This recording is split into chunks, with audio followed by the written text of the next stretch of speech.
Igihe twariko turahimbaza Imana je percevais des choses. nariko ndereka ibintu Je vais t'encourager. ngira ndagutera intege Ce que tu vois être fait là, ivyo ubona biriko birakoreka hano ne le rate pas. ntuzu bihombe L'année prochaine, mwaka uzokurikira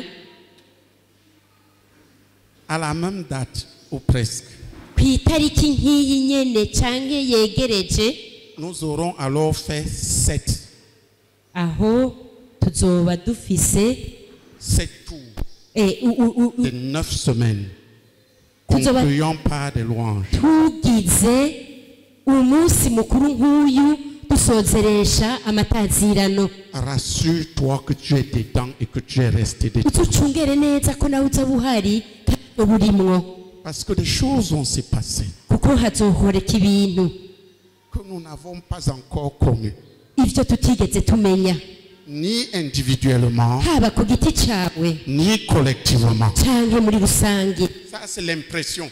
Ivyo niko ndabibona.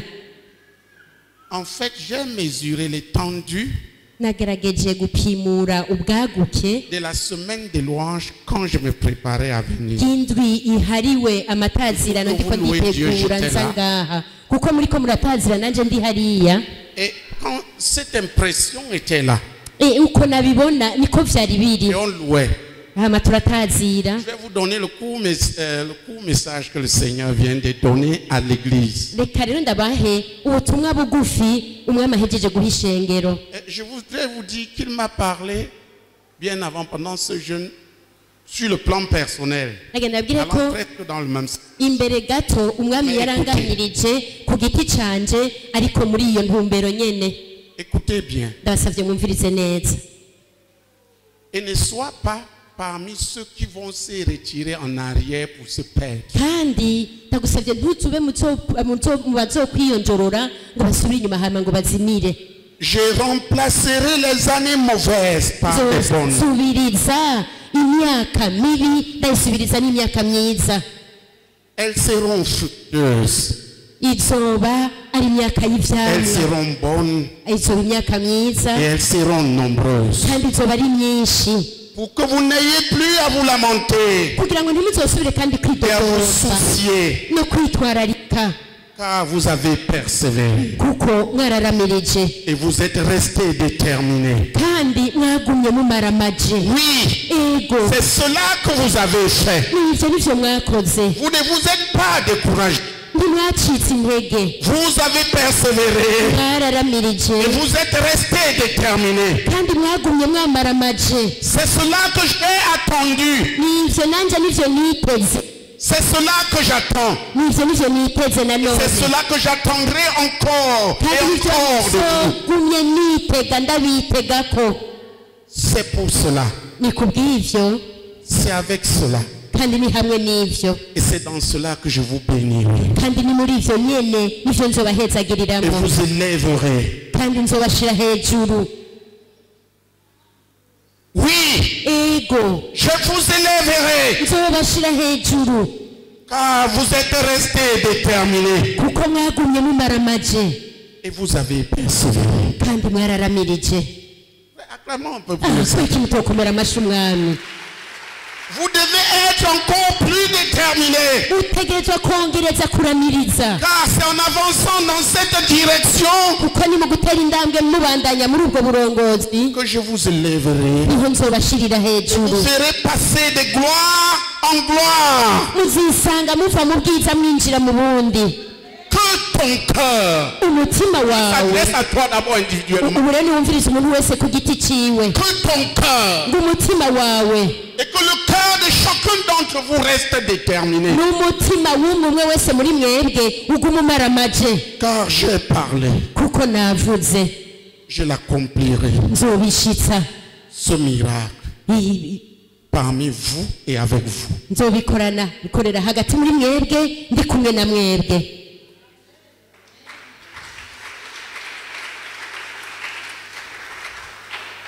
Je vais reprendre. ndashobora gusubiramwo. C'est le message. tumwa bw'umuryango wose wa CMCI. Avant de dire ceci, je voudrais vous dire que j'ai eu l'une des rencontres les plus fabuleuses que j'ai jamais eues avec le Seigneur. Imbere yo nabwira ko imbere yo kubabwira ibinye nagiranye uguhura kumwe kudasanzwe kutamenyeranye n'umwami. J'ai commencé pendant ce jeûne à recevoir des libérations au niveau où je ne m'attendais pas. Imbere yo gutangura kuno kwisonzesha nahawe ukurekura ukugaragaza ibintu bidasanzwe. Deuxièmement, Dieu m'a parlé de moi-même de la manière que je ne voyais pas. Kubindaba Imana yanganirije uburyo umengo nta n'ivyo nobona. Mais jusque là je pensais que c'était moi. Gushikaho nibaza ngo C'est nibindaba. à peu près quelque chose qui va dans ce sens. L'œuvre. Ariko ngereranije ibisa n'ibi biraba igikorwa cyose kurikira rero ndabasabye mukurikire neza. Dis à ton voisin, Giwe mwicaranye il n'y a pas de limite à ce que le Seigneur peut faire. uti nta karimbi kahari ku vy'Imana ishobora gukora. Bibwire mwicaranye Il n'y a aucune limite. nta karimbi na kamwe. Si tu es découragé, wacitse intege tu penses que c'est fini, ukibaza ngo toi que vyarangiye c'en est trop, ukibaza ngo toi que c'est difficile, ukibaza ngo biragoye. je veux que tu le saches ce matin. Ndashaka kubimenya Il n'y a pas de limite nta karimbi kabaho à ce que Dieu peut faire. ku vy'Imana ishoboye gukora. Il n'y a rien nta na kimwe qu'il ne peut pas faire. Imana idashoboye gukora. Il est en train de faire des choses telles qu'on ne les avons pas encore vues. iriko Il irakora va les faire ibintu de plus en plus. ku buryo tatwe twigeze kubona kandi izobandanya ibikora. Mais c'est pour des cœurs déterminés. Ariko ni kubw'iyo mitima yamaramaje, Pour des cœurs qui vont persévérer. imitima izoramiriza Et c'est en accord avec la Bible. kandi ihuje na Bibiliya.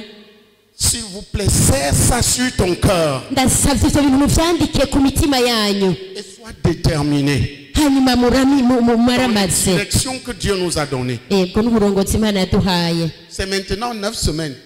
Uburendi kugeze ku ndwi igira 9.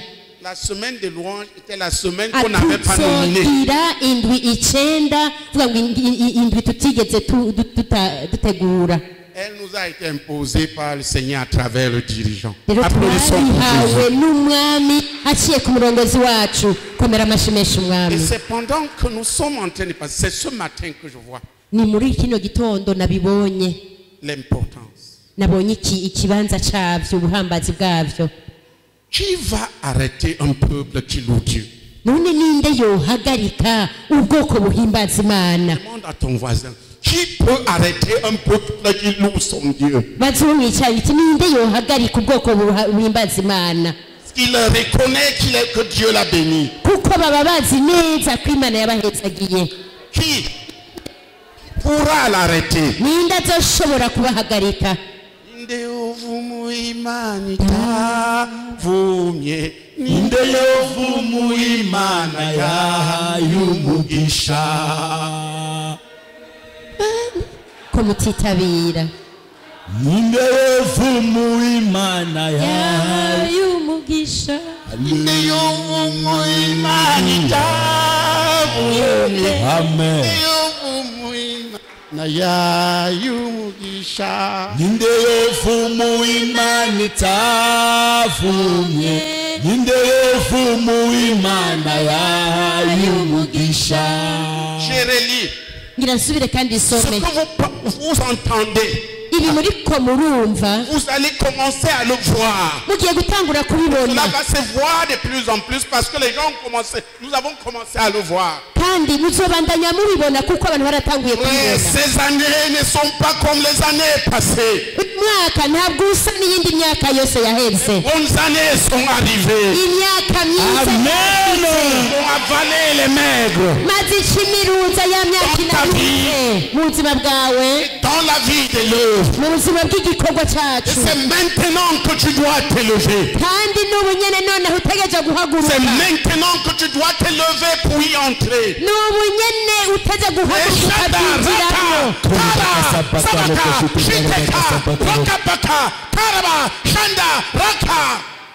C'est pourquoi je te dis, ne les rate. Nicyo gituma nkubwira nti ntuze ibihombe.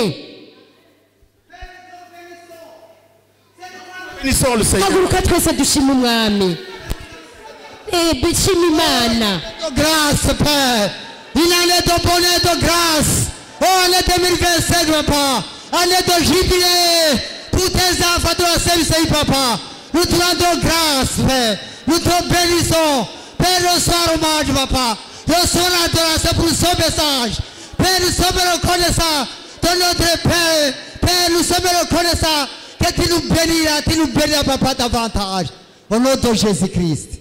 Amen. umwami data uduhayema umwaka wa yubile umwaka w'imigisha mwami umwaka wo guhinduka papa umwaka w'umuhezagiro mwami turagushimiye turagushimiye turagushimiye turagushimiye turagushimiye mwami turagushimiye habwa amashimwe kubw'uno mwaka mushasha umwaka twisangije umwaka mushasha kuri twebwe umwaka udasa n'indi myaka mwami habwa amashimwe ma mw'izina rya Yesu Kristo amen amen twicara kandi gatonye.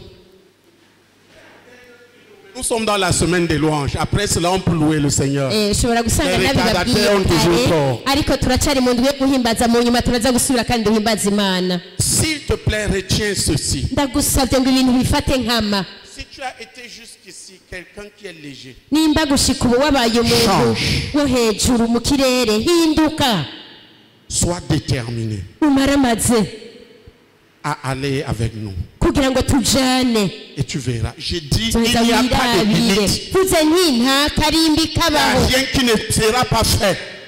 ku vy'imana izokora.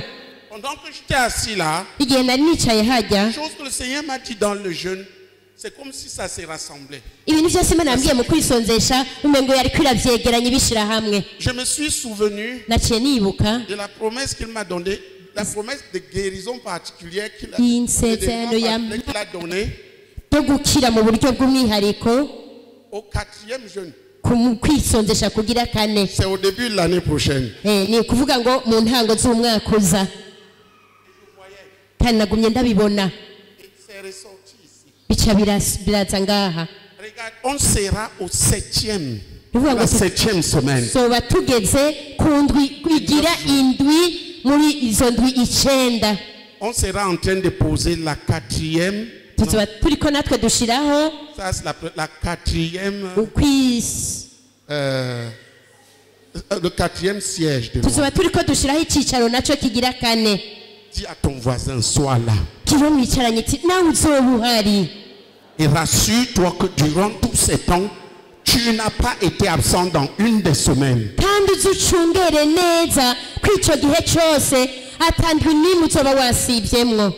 Dieu veut cultiver en nous imana ishaka kurima muri twebwe une vie orientée et déterminée ubuzima bufise amwerekero kandi burimwo qui kumaramaza mène à l'accomplissement des promesses les plus extraordinaires. Écoutez-moi bien. bushikana kugushitsa ku masezerano amwe y'igitangaza kurusha ayandi yose. Dieu veut accomplir chacun d'entre nous. imana irashaka gushitsa mwumwe umwe wese muri Au twebwe milieu de nous en tant que peuple. na hagati muri twebwe nk'ubwoko Une vie ubuzima déterminée burimwo kumaramaza et disciplinée. kandi buri mu rutonde. Et c'est ce qu'on appelle la persévérance. ivyo nivyo vyitwa Qui kuramiriza mène à l'accomplissement des promesses les plus impossibles. navyo bishikana kugushika kw'amasezerano yayandi umenga asa n'ayadashoboka. Je dis à chacun d'entre vous aujourd'hui, ngiye rero umwe wese muri mwebwe uyu munsi montre une chose que tu crois impossible. ko yereka imana ikintu ubaza ko kidashoboka Pointe-la clairement. gitunga urutoki kandi kiboneke. Rendez-vous à cette date. hanyuma ndaguhaye isango kuri iyo Mais une tariki. seule chose, ikintu kimwe tu as la période pour démontrer ta détermination. nawe ufise ikiringo cyo kwerekana Persévérance. ukumaramaza kwawe n'ukuramiriza. C'est ça qui empêche la foi d'acte. Le manque de détermination empêche et de ukutaba persévérance empêche waramaramaje la foi d'entrer dans les promesses. no kutagira ukuramiriza birabuza ukwizera kwinjira mu masezerano. Quand le le Seigneur a commencé à peu parler de moi, igihe umwami yatangura kunganiriza ibinyerekeye je n'en revenais pas. sinabitahura. Je lui ai dit, mais Seigneur, ce n'est pas possible. ntabwo ariko mwami ntibishoboka. Regarde, j'ai eu à faire ceci. rero aba mfise ibyo gukora ibi Comment tu peux me parler de iya ça? none wunganiriza gutyo gute? C'est comme si dans mon esprit, je pouvais le voir comme rien. Et il m'a dit, non, non. Ni nk'aho mu mpemu yanje nashobora kubona imana intwenze ati none uburyo bwo kubona ibintu kwawe sibwo bw'iwanje. Et il m'a dit, hanyuma ikirambwira moi je ne regarde pas tes pertes. aterega jewe sindaba Ce ivyo n'est ubomba. pas ça que je regarde. ariko ego warahomvye ariko sivyo Je ndaba. ne regarde pas tes faiblesses. sindaba n'intege nke Je zawe. ne regarde même pas tes chutes. sindaba no Je ne kugwa regarde pas tes kwawe. manquements. sindaba n'ivyo uhajije. Je vois une seule, mbona ikintu kimwe gusa muri wewe, la détermination. kumaramaza. Une détermination. ukwakumaramaza kuboneka gake kabaho. Moi je dis ceci. nico gituma rero mvuze bino, Parce qu'il m'a appelé fidèle. kuko yanyise ngo ndi umwizigirwa. Il n'acceptait pas que j'étais fidèle. Parce que je me connais. nanjye sinene ko ndi umwizigirwa kuko ndiyizi. Qui comprend ce que je suis en train de nindataho dire. ivyo ndiko ndababwira. Il m'a donné cet enseignement. yaciye impa izo nyigisho. J'ai partagé avec les dirigeants, mais je croyais que c'était sur un plan peut-être personnel. nabisangije abarongozi nkibaza ibindaba, ariko byabaye ngombwa ko nabibwira n'ishengero kugira ngo batahure ico ari Et co. voici ce que Dieu nous dit ce matin en tant que peuple. rero abarere vy'Imana itubwiye muri kino gitondo nk'ubwoko Dieu bwayo. te dit en tant que participant à ce peuple. n'iki Imana ikubwiye nka wewe uri muri ubwo bwoko. Retenez-le. bifate nkama, Prenez-le pour vous-même. byakire bimubigire ibyanyu, Cédez-le. kandi mubigire ibyanyu. Tant déterminé. mwamaze kumaramaza Dans les voies que Dieu nous a tracées. muri zirya nzira inyene Imana yaduciriye. Plusieurs choses vont commencer à se voir. ibintu byinshi bigiye gutangura kuboneka. Mais j'ai dit, ariko mvuze nti en gros rendez-vous, isango kandi 4e tour. ku nshuro igira kane. Dis à ton voisin, gira uwo mwicaranye, s'il te plaît, nous te supplions. ndagusavye kandi turakwinginze, Sois déterminé. maramaza. Marchez avec nous dans cette semaine. maramaza kujana natwe muri izo ndwi Imana yazishizeho. Déterminé. numaramaze Sois persévérant. kandi wongere uramirize. Quand je dis que ce qui empêche les gens d'entrer dans les promesses majeures de Dieu, iyo mvuze ni ikintu kibuza abantu kwinjira mu masezerano akomakomeye y'Imana, ce n'est pas seulement la foi. ari ukwizera gusa. Parce que tous les croyants ont la foi. S'ils n'avaient pas la foi, on ne les appellerait pas croyants. kuko si ukwizera, abizera bose barafise ukwizera, iyo batari banagufise twobize abantu batigeze Tous bizera, n'ont pas la persévérance. ariko bose ntibafise ukuramiriza. En Hébreux 6, je crois 12, mu Baheburayo 6 nibaza ko ari umurongo wa 12 demande d'imiter ceux qui parlent. avuga ngo La mwigane foi et la abo persévérance biciye mu méritent les kwizera no promesses. kuramiriza baragwa amasezerano. C'est Hébreux 6, je crois, verset Abaheburayo 12. 6 nibaza ko ari umurongo wa 12. Je remplacerai les années mauvaises nzosubiriza imyaka mibi par de bonnes. ndayisubiriza n'imyaka myiza. Elles seront fructueuses. izoba irimwo ivyamwa Elles vyinshi seront bonnes. kandi izoba myiza Elles seront nombreuses. kandi izoba myinshi, Pour que vous n'ayez plus à vous lamenter kugira ngo ntimuze musubire et à kwidodomba vous soucier. no kugira imyinono, Car vous avez persévéré kuko mwararamirije et vous êtes restés déterminés. kandi mwagumye mumaramaje. Frère, tu as persévéré. kimwe mwicaranye uti mwene data wararamirije, Tu n'as pas disparu en chemin malgré uterega ntiwazimiriye mu kayira uko vyari biri kose. ça. tivyo ndabibona. Oui, ego c'est cela que vous avez fait. nivyo nivyo mwakoze. Vous ne vous êtes pas découragé. Vous avez persévéré. Et vous êtes resté déterminé. C'est cela que j'ai attendu.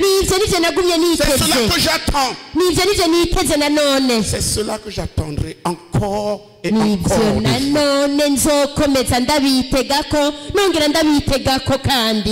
C'est pour cela. C'est avec cela. Dans cela. Je vous bénirai. Je vous élèverai. Et je vous... Car vous êtes resté déterminé. Et vous avez persévéré. Vous devez être encore plus déterminé. Car c'est en avançant dans cette direction que je vous élèverai.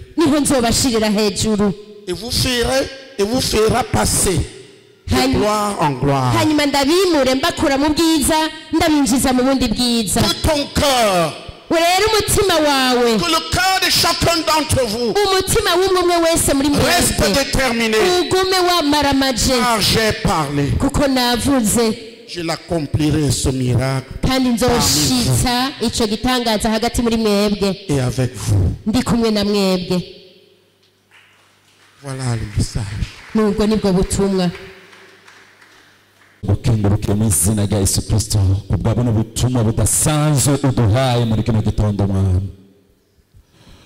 mwami turatangaye data ndatangaye personnellement ndatangaye n'ibintu uwejeje kubwira ubwoko bwawe ndagushimiye kubw'urukundo rwawe papa ndagushimiye kubw'imbabazi zawe kuri twebwe ndagushimiye gose papa. Oh Dieu, kutwitwararika mwamuri kumwe natwe data uri kumwe natwe mwamuri kumwe natwe papa turagushimiye kubwa buno butumwa uhaye data umukozi wawe mama data imyaka mibi ugiye kwisubiriza n'imyaka myiza ego imyaka myiza cyane kandi myiza cyane kandi tugiye kuyibona papa turagukengurukiye turagushimiye niwakishimye niwakire amatazirano niwakire papa icyubahiro cyose garuke ko wowe ufyagiye ahera data ndasenga kugira ngo umwe wese muri twebwe papa ashobore kuramiriza kuko nico kintu cyonyene kimwe data twiteze ko kuramiriza data umwe wese muri twebwe ashobore kuramiriza data tubikore muri wese muri twebwe mu izina rya Yesu Kristo. Amen. Turagushimiye Mana yo mwijuru. Turagushimiye kubw'imbabazi zawe Mana ziratangaje. Mana twari twibona nk'abanyantege nk'abananiwe mwami. Ariko uravuga uti wowe ibyo sivyo uraba Mana yo mwijuru. Uri umunyembabazi Mana, uri umunyarukundo ruhebuje. Data mu izina rya Yesu turagushimiye kuri ayo masezerano akomeye. Data tugushimiye kuri ayo masezerano ahambaye mwami kugiye kuduha imyaka myiza ukatwibagiriza imyaka mibi twabonye twaciyemwo Mana uragahezagirwa. Turagushimiye kuko uri umwizigirwa ukutubona Mana turatangaye twari twibona uko utatubona Mana ducitse intege Mana turagushimiye Mana turaguhaye icyubahiro Mana mu izina rya Yesu Kristo ko wadushoboje kuramiriza kandi n'ubundi uzodushoboza kuramiriza Mana urakoze turagushimiye pour toutes ces promesses les plus grandes les plus précieuses Seigneur que tu nous donnes oh notre Dieu. Béni sois-tu Seigneur, béni sois-tu notre Dieu au nom de Jésus-Christ. Amen.